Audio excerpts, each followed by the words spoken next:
आज का शिरडी साईं संदेश।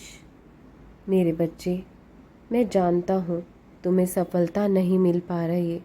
मेहनत करने के बावजूद भी हमेशा निराशा ही हाथ आती है। लेकिन फिक्र मत करो, कोई भी व्यक्ति जो चाहे बन सकता है, यदि व्यक्ति एक विश्वास के साथ इच्छित वस्तु पर लगातार चिंतन करे। मैं सभी प्राणियों को एक समान रूप से देखता हूँ। मेरे लिए ना कोई कम प्रिय है, ना ही ज़्यादा। लेकिन जो मनुष्य मेरी प्रेम पूर्वक आराधना करता है, वह मेरे भीतर रहते हैं और मैं उनके जीवन में आता हूँ। इसलिए तुम ये मत सोचो कि मैं तुम्हारा साथ नहीं दे रहा हूँ।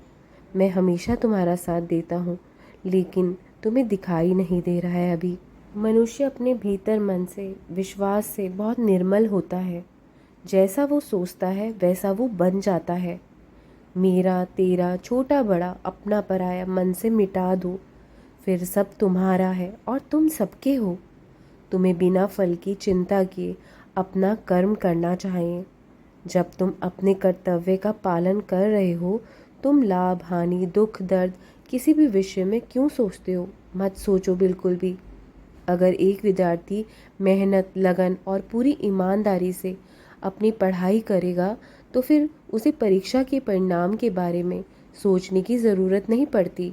और अगर तुम्हारा ध्यान काम पर कम और परिणाम पर ज़्यादा है, तो यह तुम्हारी नाकामी का सबसे बड़ा कारण है। तुम बस अपने काम पर ध्यान करो, अपने कर्म करते रहो, परिणाम की कोई चिंता मत करो। जब तुम्हारे कर्म अच्छे होंगे तो परिणाम अपने आप ही अच्छा ही मिलेगा। बस तुम अपने काम पर ध्यान दो, इधर उधर की बातों पर बिल्कुल भी ध्यान मत करो। समुंदर में फना होना तो किस्मत की कहानी होती है। दुख तो उन पे होता है जो किनारों पे ही मर जाते हैं। कठिन समय व्यक्ति को परेशान नहीं करता। कठिन समय तब कठिन लगता है, कठिन समय व्यक्ति को तब तकलीफ देता है जब संसार को पता लग जाए कि इस व्यक्ति का समय कठिन है। आपको ठोकरें गिरा नहीं सकती, मेहनत हरा नहीं सकती। अगर आपके अंदर जिद हो ना, तो आपको हार भी हरा नहीं सकती। जब भी कठिन समय आपके जीवन में आए, तो किसी को भी पता मत लगने दो कि आपका वक्त बुरा चल रहा है या कठिन चल रहा है, क्योंकि लोग फ़ायदा उठाने में देरी नहीं लगाएंगे।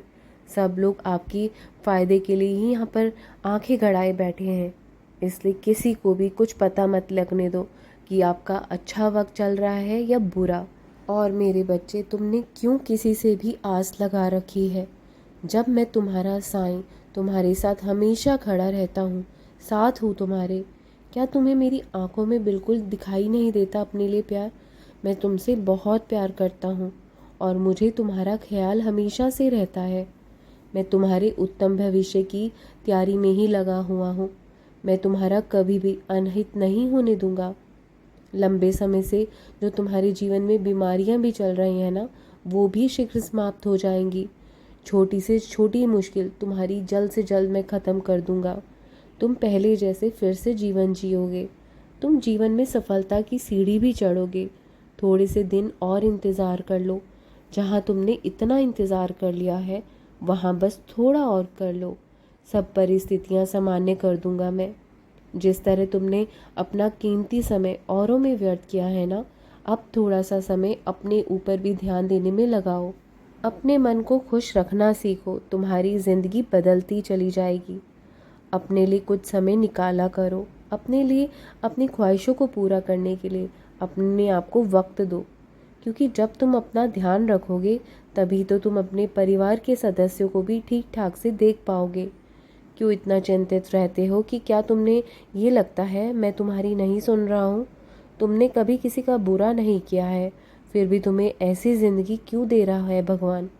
कभी भी अपने जीवन को इस तरह दोष मत दिया करो, क्योंकि ये तुम्हारे कर्म नहीं है, ये उन लोगों के कर्म हैं जो तुम्हें दुख दे रहे हैं।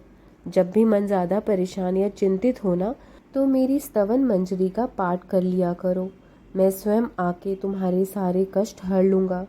हमेशा खुश रहने का प्रयास करते रहो।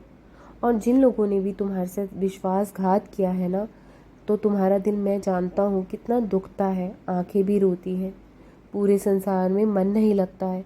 ऐसा लगता है कि अपना जीवन ख़त्म कर ले, लेकिन ऐसा विचार लाना भी बहुत गलत है मेरे बच्चे। मालिक पर विश्वास रखो। इस तरह मन में जब विचार आते हैं तो मालिक से भी दूरियां बन जाती हैं, मालिक से भी विश्वास में दरारें पड़ जाती हैं। इसलिए कभी भी कैसे भी हालात हों, इस तरह के विचार मन में लाना पाप है। ये मालिक ने तुम्हें जीवन दिया है और उन्हीं का हक है इस जीवन पर तुम्हारा कोई हक नहीं है कि तुम इस जीवन को ख़त्म कर लो। उस ईश्वर का नाम, मालिक का सिर्फ नाम से ही तुम्हारी डूबती नैया किनारे पर लग जाती है। मालिक का, ईश्वर का नाम ही इंसान का उद्धार कर देता है। जो मेरी भक्ति करता है, मैं उसकी पीड़ा, दुख, दर्द अवश्य मिटा देता हूँ। तुम्हारे जीवन में ढेर सारी खुशियाँ आने वाली हैं और ये सच है, मेरे शब्द मिथ्या नहीं है। जो मैं बोल देता हूँ वो अवश्य सत्य होता है। क्या तुमने मेरी सच्चरित्र का पारायण करना प्रारंभ किया? मुझे मालूम है तुम काफ़ी समय से विचार तुम्हारे मन में आ रहे हैं, लेकिन तुम किसी कारणवश अध्याय पढ़ नहीं पा रहे हो। लेकिन इसी गुरुवार से तुम पढ़ना शुरू करो, अध्ययन शुरू कर दो और उसका परिणाम देखना, तुम्हें सुखद ही मिलेगा। इस काम में अब देरी और मत करना। मेरा आशीर्वाद हमेशा तुम पर है और मैं साथ हूँ तुम्हारे। किसी भी चीज़ की या बात की चिंता मत किया करो। तुम बहुत आगे तक जाओगे, तुम्हें बहुत सफलता मिलने वाली है।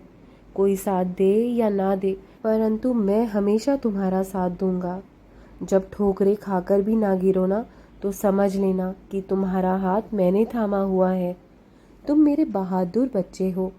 छोटी छोटी कठिनाइयाँ, परेशानियाँ ज़िंदगी में आती रहती हैं। सब कुछ वक्त पर छोड़ देना चाहिए और तुम हिम्मत रखकर आगे बढ़ते रहो। तुम्हें जीवन में आगे बढ़ने से कोई नहीं रोक सकता, क्योंकि तुम अकेले नहीं हो। तुम्हारा साईं, तुम्हारा बाबा तुम्हारे साथ है। क्या तुम मुझे यूं ही बाबा कहते हो, मानते नहीं हो और मेरी बात पर विश्वास नहीं करते हो? करा करो। मैं हमेशा तुम्हारे हित के लिए ही काम कर रहा हूँ और जीवन के अंत तक मैं तुम्हारा साथ देता चला जाऊँगा। बस कभी तुम्हें हिम्मत नहीं हारनी है जीवन से। अतीत की बातें सब छोड़ दो और आगे की ओर जीवन को देखो। जीवन बहुत खूबसूरत है तुम्हारा। शीघ्र ही तुम्हारे दिन बदलने वाले हैं। बस हिम्मत और हौसला बुलंद रखना। तुम्हारे आत्मविश्वास के साथ ही ये जीवन और बेहतर होता चला जाएगा। सदा खुश रहो। आज का दिन तुम्हारा बहुत ही मंगलमय हो, ये मेरा आशीर्वाद है। नए महीने की शुरुआत तुम्हारे जीवन में ढेर सारी खुशियाँ लेकर आएगा। खुश रहो, मेरा आशीर्वाद है। राम कृष्ण हरि, राम कृष्ण हरि, राम कृष्ण हरि।